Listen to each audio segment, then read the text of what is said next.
আসবো আলোচনায়। প্রথমেই যাব অরিন্দম আচার্যর কাছে, প্রাক্তন পুলিশ কর্তা। অরিন্দম বাবু, বিগত কিছুদিন ধরে পুলিশের ফেলিওর তো বারবার হাইলাইট হচ্ছিলই, হাজারবার বলেছি, মুখ দিয়ে এবার রক্ত বেরিয়ে আসবে। এবার আমার প্রশ্ন হচ্ছে যে প্রশ্ন করা হচ্ছিল সিবিআই কি করেছে, সিবিআই গ্রেফতার করলো। কলকাতা পুলিশ কমিশনার বিনীত গোয়েল, তার পদত্যাগ গোটা একটা পপুলেশন রাজ্যের দাবি করছে, সব ডাক্তাররা বসে রয়েছেন। গতকাল একজন ব্যক্তি, তার ভিডিও ভাইরাল হলো, তিনি বলছেন মা বোনেদের ছবি বিকৃত করে আমি টাঙিয়ে দেব বাড়ির সামনে। এরকম ব্যক্তি গ্রেফতার হয় না রাজ্য পুলিশ, কলকাতা পুলিশ এদের দেখতে পায় না। কিন্তু কলকাতা পুলিশ কাদের দেখতে পায়? যারা পিসফুল প্রোটেস্ট করে। এই কমপ্লিট ফেলিওরের পর বিনীত গোয়েল বাবুর কি আপনার মনে হয় যে বাড়িতে বসে চা খেতে খেতে নিজের একটা ছোট গিলটি ফিলিং হচ্ছে, মনে হচ্ছে যে হ্যাঁ এবার পদত্যাগটা করেই দিই, মনে হচ্ছে কি ওনাকে তো আপনি চেনেন হয়তো? দেখো কিশোর, প্রথম বলি যে ইন্টারন্যাশনাল কনফারেন্স যেটা ওয়ার্ল্ড ইয়েতে হয়, লন্ডনে হয়, সেখানে কিন্তু সারা পৃথিবী থেকে ক্যালকাটা পুলিশ কমিশনারকে ডাকা হয়। খুব গুরুত্বপূর্ণ এবং খুব পবিত্র একটা পোস্ট।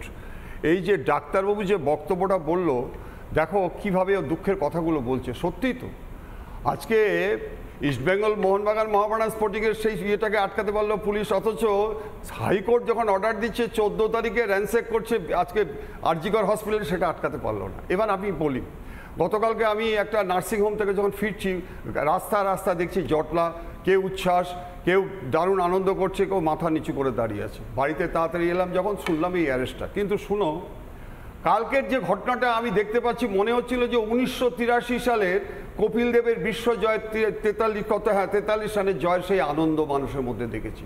আমি বলতে চাই একটা কথা, স্পষ্ট কথা বলছি, এই যে সন্দীপ ঘোষ গত 9 তারিখ থেকে আমি চিৎকার করে বলছি, he is the root of all evils, he is the root of all evils.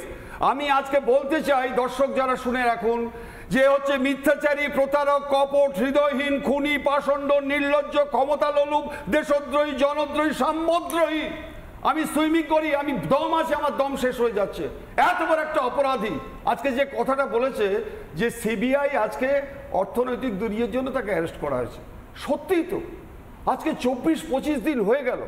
আজকে ডিসঅ্যাপিয়ারেন্স অফ এভিডেন্স যেখানে স্পষ্ট রয়েছে, সাধারণ মানুষ 4 তারিখ না 5 তারিখ আজকে সুপ্রিম কোর্টের ডেট। আমি একটু দর্শকদের বলে দিই কেন, ভুল বোঝাবুঝি যাতে না হয়।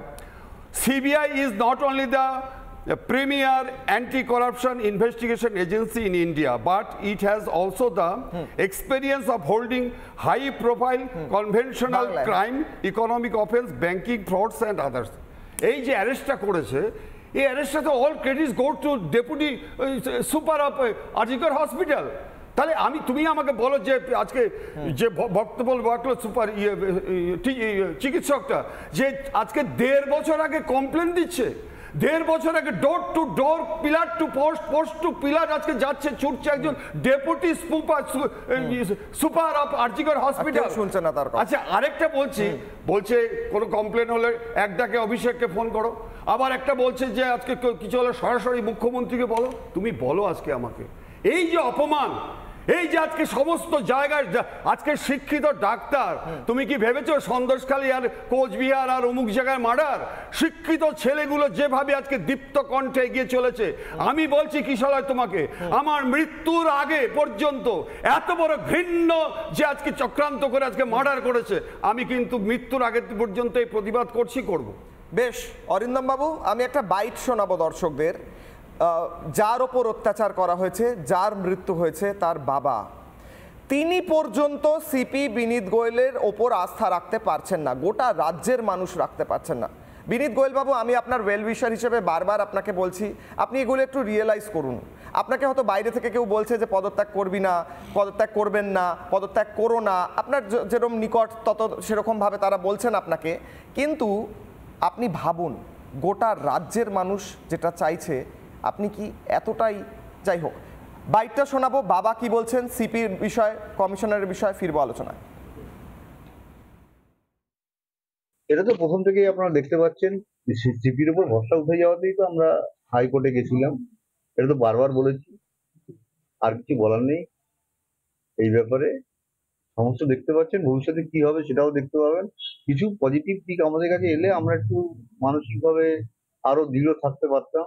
এখন যতটা ইয়েছে, সমস্যা আমাদের মধ্যে মনের মধ্যে কাজ করছে যে কি হচ্ছে এই ভাবটা হয়েছে। সপ্তর্ষি বাবুর কাছে আসবো, তারপর তৌসিফের কাছে যাবো। সপ্তর্ষি, যেভাবে বিনীত গোয়েলের পদত্যাগ চাওয়া হচ্ছে, তুমি যদি কমিশনার অফ পুলিশ হতে, আমি হলে তো আমি তখনই পদত্যাগ করে আমি আর মুখ দেখাতাম না, সন্ন্যাস নিয়ে আমি পাহাড়ে চলে যেতাম। মানে লজ্জা বলে তো একটা মানুষের জিনিস থাকে না। আমার প্রশ্ন একটাই, ভদ্রলোকের নাম হচ্ছে বিনীত গোয়েল, বাংলা প্রতিশব্দ বিনীত। এই শব্দটার মনে হয় নতুন একটা অভিধানের অর্থ হওয়া উচিত। আপনি দেখতে পাবেন প্রথম দিন থেকে 9ই আগস্টের দিন থেকে কলকাতা পুলিশ যেভাবে একের পর এক ঘটনাকে তৈরি করেছে, সাংবাদিক সম্মেলন করেছে, বিভ্রান্ত করেছে, শাসক দলের লোককে বাঁচানোর চেষ্টা করেছে।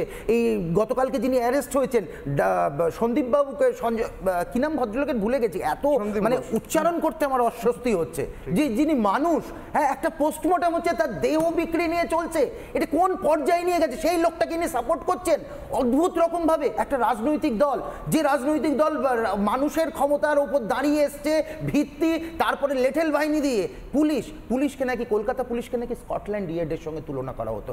বিশ্বাস করুন, আমি কোনো রকম পুলিশকে কোথাও আঘাত দিতে যাই না, আমি বিশ্বাস করি সৎ পুলিশ এখনো আছে বলে সিস্টেমটা চলছে। কিন্তু এই বিনীত বাবু বা পরবর্তী ক্ষেত্রে যে সকল তার অধস্তন বা তার ঊর্ধ্বস্তন কর্তৃপক্ষ আছে, এই সবাই মিলে যে মেলোড্রামাটা বাঙালির সামনে তৈরি করছে, এটা লজ্জার। এটা আমার ক্ষেত্রে লজ্জার, একজন বাঙালি হিসেবে লজ্জার। কি হচ্ছে আপনি দেখুন, একটা অভয়া মারা গেছে, তার সঙ্গে নির্যাতন হয়েছে, আমি তার সঙ্গেও রাজনীতি করব? সে আমার বাড়ির মেয়ে না? আজকে পুলিশ স্লোগান দিচ্ছে, কি স্লোগান? যে তার মেয়েকে নিয়ে চিন্তা করতে হবে না। বিশ্বাস করুন, আমরা বারবার বলছি, পুলিশ তুমি চিন্তা করো, তোমার মেয়েও হচ্ছে বড়।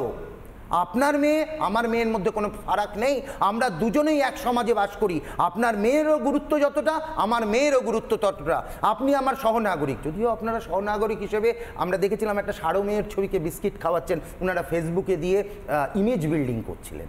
হতে পারে, আমিও ভীষণ পশুপ্রেমী, আমি একবারও সেটাকে হার্ট করছি না, কিন্তু সহনাগরিক এই শব্দটা লিখছে কলকাতা পুলিশ। কলকাতা পুলিশ সেদিন দিল একটা ছবি, একটা রাস্তা থেকে পয়সা নিচ্ছে, প্রথমে বললো অরবিন্দ সরণির পয়সা।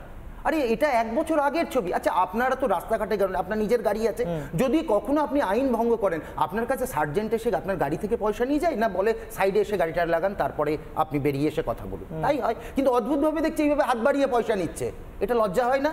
সৎ পুলিশ কর্মী আজকে যেভাবে কাজ করতে পারছে না, বাকি দলদাস পুলিশ কর্মী, তাবেদার পুলিশ কর্মী, তৃণমূলের পাচাটা পুলিশ কর্মী, ইউনিফর্মটা ছাড়ুন, তৃণমূলের জার্সি পড়ুন। লজ্জা হওয়া উচিত বিনীতবাবু আপনার, লজ্জা হওয়া উচিত এই রকম যারা প্রফেশনে এসে যারা শাসক দলকে সমর্থন করছেন। আর একবার কথা, রাত্রিবেলায় যখন বাড়ি ফিরছেন, অন্তত আয়নার সামনে দাঁড়ান, বুকে হাত রেখে বলুন অভয়ের সঙ্গে যেটা হয়েছে সেটা কি ঠিক না বেঠিক, অন্তত নিজের কাছে নিজে প্রশ্ন করুন, তার উত্তর পেয়ে যাবেন। সময় আছে, ঈশ্বর আছেন, তার ফল আপনি পাবেন।